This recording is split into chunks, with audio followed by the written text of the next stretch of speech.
One of the British newspapers described this as a pivotal moment for your company this morning. Is that slightly overestimating it, or is that a fair reflection of reality? No, I think that's an absolutely fair reflection of reality. If you look at Jaguar Land Rover, today's a really historic day for us. This is the first ever production plant to be launched for Jaguar Land Rover anywhere in the world. So with a company with decades of history, for us to be able to do this and to actually show the world this world-class production facility and the Evoque was fantastic today. Chris, are you a little bit disappointed that it couldn't happen sooner? When we look at some of your rivals, they've been in China far longer than you are because you've just started this joint venture.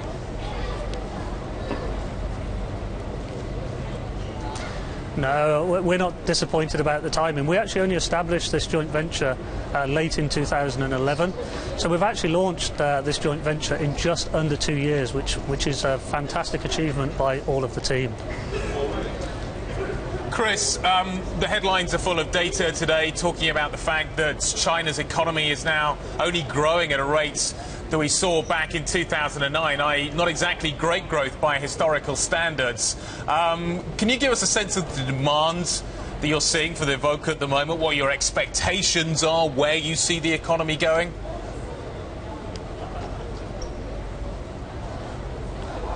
Yeah, so there's lots of, obviously, news stories about the economy in China, but for Jaguar Land Rover, this is a hugely successful market for us, and we're seeing continued growth, and we'll continue to see growth this year.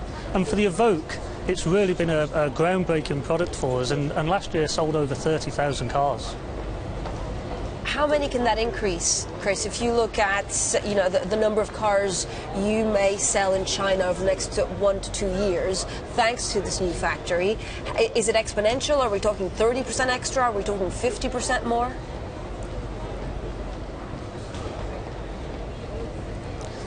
Yeah, we've spoken with everybody here today, and what we're actually focused on is the quality and delivering the world-class quality. We don't want to try and get into a position where we're chasing volume and just trying to chase numbers. So our real focus is to make sure the cars we build here in China are of world-class quality and the customers really aspire to buy the car.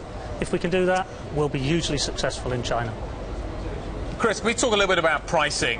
When you look at the big German operators and what they did once they started manufacturing in China, we saw around a 15% price decrease as a result of the impact of tariffs coming off a little bit. Is that what we're going to see with the Evoque in China as well? You're going to be able to be a little bit more sensitive on the price? And also, if you could just give us your thoughts on whether or not the trend of having very big price gaps between what you sell in China and the rest of the world, whether or not that's sustainable.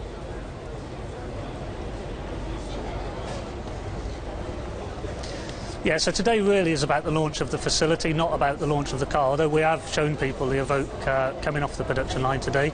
So you're going to have to wait just a little bit longer to understand what we're doing with the pricing of the vehicle, and we will talk about that in the next month or so.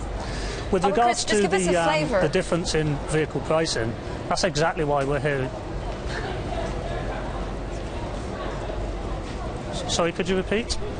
Sorry, yeah, carry on, Chris. Just in terms of, you were just about to talk about the tariffs, so just give us a sort of sense of the impact that is going to have. Yes.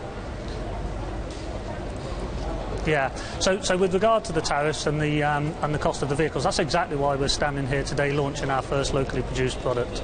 Over time, we will launch more Jaguar Land Rover cars from the joint venture, and we have announced today that by 2016 we will have 3 cars that are being manufactured here in Changshu, 2 Land Rovers and 1 Jaguar. And at the same time, we're building a world-class aluminium body facility so that we can invest and develop cars in new technologies. The future's really exciting for us right now. So, Chris, if we speak to you in 5 to 6 years, how many new factories will you have in China?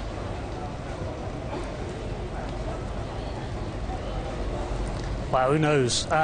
Today's about our first car, really, so for us, it's about celebration of our first facility.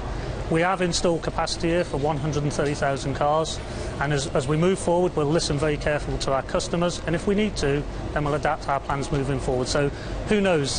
China never ceases to amaze in terms of the speed that it can move.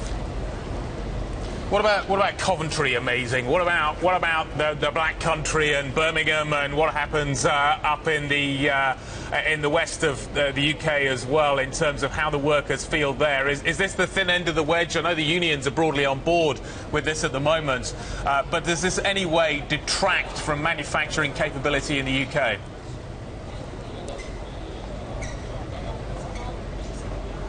Well, you're talking to a Coventry kid. I was born and bred in Coventry and have spent all of my life in Coventry. So, no, this in no way is damaging to Jaguar Land Rover in the UK. In fact, it's potential growth that we're fulfilling. So the car that we're launching today, the Evoque, is actually launched in Halewood, up in Liverpool.